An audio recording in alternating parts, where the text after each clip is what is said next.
महंगाई की कोई बात नहीं है, क्योंकि है ये नौजवानों के लिए कुछ करना ही नहीं चाहते। उनको अपने भविष्य का फिक्र है कि हम डिग्री तो ले लेंगे पर नौकरियां कहां से लाएंगे।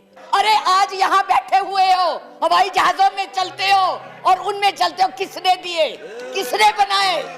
आज स्कूल कॉलेज यूनिवर्सिटी किसने बनाए? IIT किसने बनाई? MMT किसने बनाई? जिसमें आज आप दिखाई दे रहे हो केवल भारत को तोड़ने की कोशिश की है, भारत को बांटने की कोशिश की है और कुछ नहीं किया है। कि मैं पूछना चाहती हूँ, क्योंकि आप बहुत इतिहास के बखे हुए हैं, मोहम्मद गौरी को किसने बुलाया था? किसने कहा था दिल्ली में आंख बंद करने के लिए? कौन जयचंद था? कौन जयचंद था? महाराणा प्रताप जब हल्दी की घाटी में लड़ रहे थे, किस राजा ने उसकी मदद की अकबर के खिलाफ में? बैठ जाइए, बैठो, चुप करके बैठो। सुनो, एक भील जाति के लोगों ने महाराणा प्रताप का साथ दिया था, कहां थे तब? आज बात करते हैं देश को आजाद कराने के लिए अहिंसा का पाठ पढ़ाया। आप क्या जाने अहिंसा क्या है? देशद्रोही की परिभाषा। मुझे याद है जब कम्युनिस्ट पार्टी ने भारत की आजादी को नहीं माना था, 4 साल के लिए बैन कर दी थी, लेकिन उनको देशद्रोही नहीं कहा था नेहरू ने। सरकार ने देशद्रोही नहीं कहा था।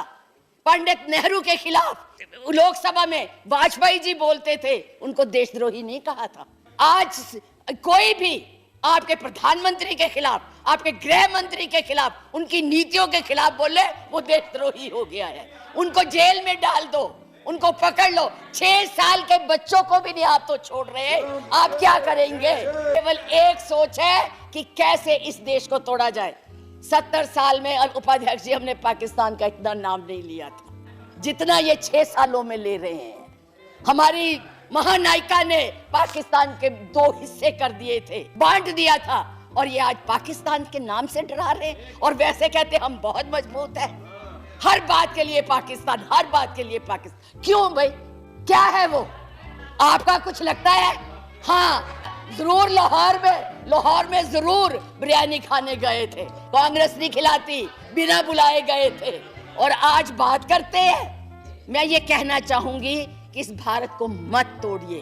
बड़ी मुश्किल से पटेल नेहरू ने इकट्ठा किया है, आप तोड़ रहे हैं। आप नहीं कहते हैं, आप तोड़ रहे हैं, इसका विभाजन कर रहे हैं, लोगों को बांट रहे हैं। मैडम, आप वो समझती कुछ नहीं हूँ, वो है ही कुछ नहीं। जिनको बोलने की समझ नहीं है, उनसे क्या बात करनी है? मैं तो ये कह रही हूँ कि इस देश को मत बांटिए, इस देश के टुकड़े मत कीजिए, नफरत मत फैलाइए। बहन जी चुप रहिए, अपनी बारी में बोल लेना जो बोलना होगा, अब चुप करके बैठी रहिए।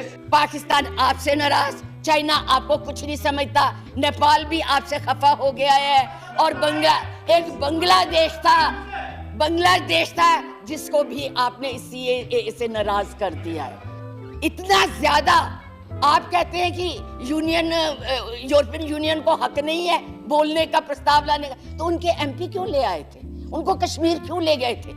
आपने खुद उनको इनवाइट किया है, आपने खुद इसको इंटरनेशनल बनाया है, आपने खुद इनको, दूसरे लोगों को इसके ऊपर दखल देने के लिए बुलाया है। उन्हें नहीं बुलाया। जब तक हमारी सरकारें थी, किसी की हिम्मत नहीं पड़ती थी हमारे देश की तरफ देख ले। आप लोगों ने किया है ये सब, अपनी करतूतों को छुपाने के लिए उन लोगों की मदद ले रहे हैं, ये आप करने जा रहे हैं। इसलिए मैं आप लोगों से कहती हूँ कि इस देश को मत बांटिए, इस देश की एकता को बनाए रखिए। किस धर्म की बात आप करते हैं? किस राम की बात करते हैं जिसने अपनी मर्यादा को रखने के लिए जनता की बातें सुनी थी? उस जनता की बात सुन के उसने सीता को वनवास भेज दिया, और आप लोग बात तक नहीं करना चाहते। किस राम राज्य की बात करते हैं? किसको पूछते हैं आप? लेकिन उनके आदर्शों को भी मानिए, उनकी बताई हुई बातों को भी मानिए। सिर्फ केवल कहने से बात नहीं बनती है, ऊंचे भाषण देने से नहीं बात बनती। इसलिए मैं यही कहूंगी कि इस देश को मत बांटिए, एक रहने दीजिए।